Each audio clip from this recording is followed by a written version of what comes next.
Welcome back to my OSA Central page. My name is again Yoko Yumoto. This is the third video recording to add what I haven't told you in the former two recordings about my books. In the second video recording, I explained about the Jing-Well Point Needling treatment on your hands to cure a variety of diseases caused by the overactive parasympathetic nerves, for example, allergies, skin rashes, which include hives and eczema, hay fever, asthma, joint pain in different locations, RLS, Restless Legs Syndrome, rheumatoid arthritis, or MCTGs, mixed connective tissue diseases, which are described in the third series of my books, Healthy Aging with Modest Beauty at Home. Your tongue talks more about your diseases than your mouth.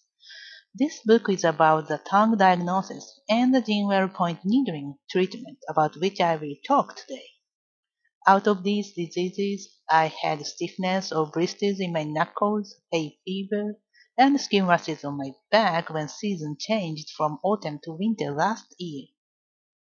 Then I tried this Jing-Well Point Needling treatment, and all the uncomfortable symptoms disappeared within 1 week, which usually persists for more than 2 months, so it's neither a coincidence nor a miracle. Then I realized that I should explain to the readers the Jing-Well Point Needling technique by using Moxabustion on your toes, since it's hard to bleed tough skin on the toes. So even if you are squeamish at the sight of blood, this time you can see this third video recording. Remember that the meridian point on your hands to treat the overactive sympathetic nerves is on the radial edge or the lateral edge of the forefinger. On the other hand, the one to treat the overactive parasympathetic nerves is on the ulnar edge or the medial edge of the ring finger. The anatomical lateral or medial terminology is misleading only in terms of the hand, and many people actually misuse these terms when you Google online.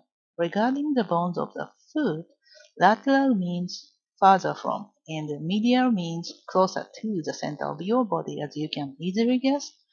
However, when it comes to the bones of the hand, as I talked earlier, you should be very careful about the anatomy. Any specimen in an anatomy book or biology laboratory stands by showing you the palm. So to be precise, this side is lateral side, based on the center of your body, and the other side is the medial side. Then when you flip your palm to actually treat your meridian points with the palmar side down and the dorsal side up, it seems that this side is lateral, but actually this side is medial with your palm up again. Even though it may not feel right, it's an anatomical fact, so we should follow the convention. At any rate, to avoid misleading you, I use only radial or ulnar in the books and the recordings. The thumb side is always the radial side, and the little finger side is always the ulnar side. By the way, in terms of the bones of the foot, the lateral is farther from, and the medial is closer to, based on the center of your body. This is probably because you cannot flip your instep of the foot so easily compared to your hand. Okay, I'll go back to today's subject. Sorry for the distraction, but I had to talk about the anatomy of the hands, not to mislead you. People tend to think that two autonomic nerves, sympathetic and parasympathetic nerves, act like a seesaw. If you activate one, you will inactivate the other. But they are not actually functioning that way. Especially when you have a complicated disease, it's highly probable that the overactive sympathetic nerves and the overactive parasympathetic nerves coexist in your body. Therefore, it doesn't hurt if you treat both meridian points corresponding to the sympathetic and parasympathetic nerves.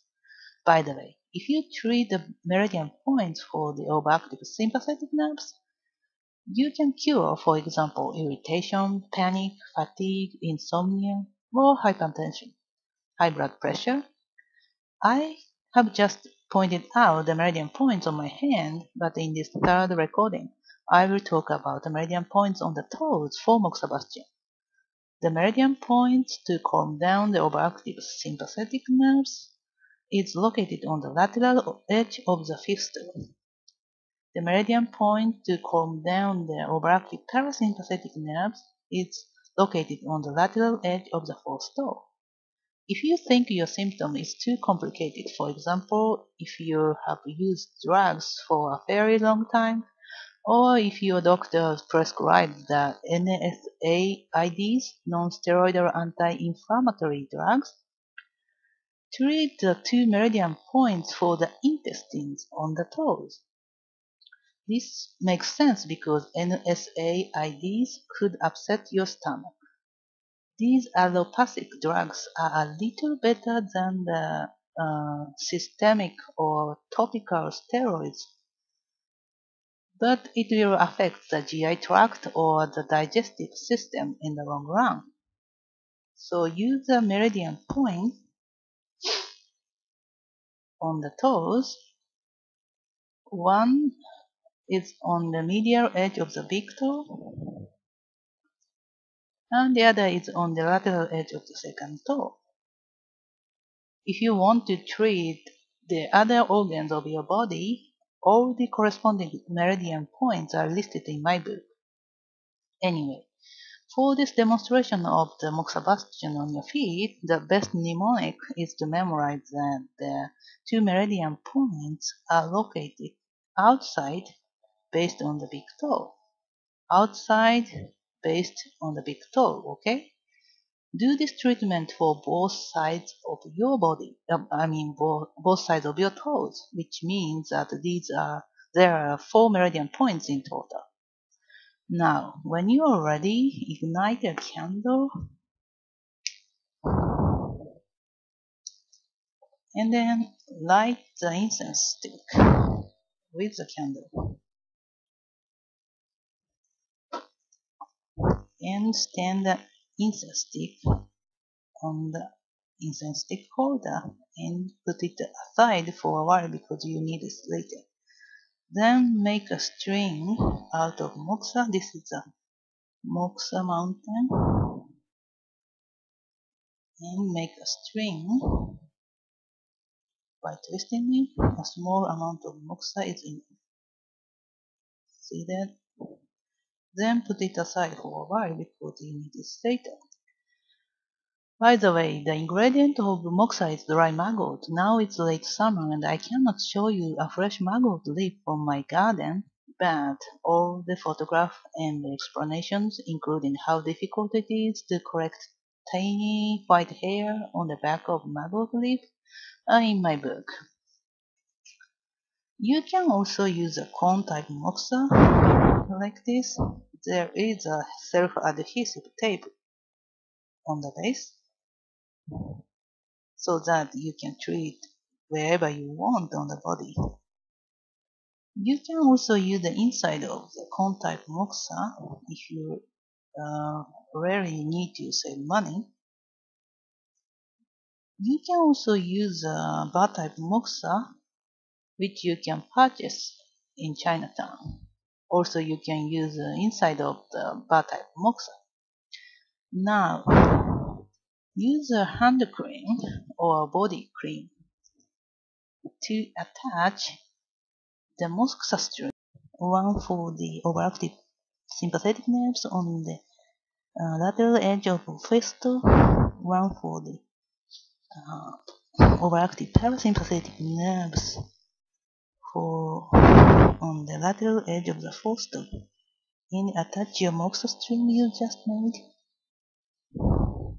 and the other one. I lost it.